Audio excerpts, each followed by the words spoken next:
জনপ্রিয় জুটি নিলয় আলমগীর এবং জান্নাতুল সুমাইয়া হিমিকে দড়ি দিয়ে বেঁধে আটকে রেখেছে একদল গ্রামবাসী। কিন্তু কেন? তারা কি সত্যিই কোনো বিপদে পড়েছেন, নাকি এর পেছনে রয়েছে অন্য কোনো গল্প? আসলে ঘটনাটি ঘটেছে ঢাকার বাইরের একটি গ্রামে, যেখানে তাদের নতুন একটি নাটকের শুটিং চলছিল। নাটকের একটি দৃশ্যে হিমির ওপর অন্যায় বা অত্যাচারের কিছু দৃশ্য ধারণ করা হচ্ছিল। আর ঠিক তখনই বাধে বিপত্তি। দূর থেকে গ্রামের সরল সোজা মানুষজন বিষয়টি খেয়াল করেন। আমাদের গ্রামের মানুষজন সাধারণত খুবই সহজ সরল এবং অন্যায়ের প্রতিবাদী হন।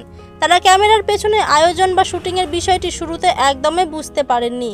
তারা ভেবেছিলেন সত্যি সত্যি মেয়েটির ওপর কোনো অত্যাচার বা জোর জুলুম করা হচ্ছে। আর এই ভুল বোঝাবুঝি থেকে তারা শুটিং ইউনিটকে থামিয়ে দেন এবং নিলয় ও হিমিকে আটকে রাখেন।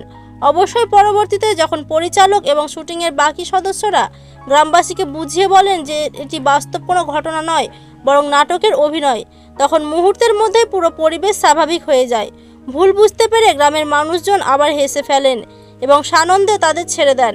বর্তমানে সব ঝামেলা চুকে গিয়ে আবারও ধুমধাম করে চলছে তাদের এই নাটকের শুটিং।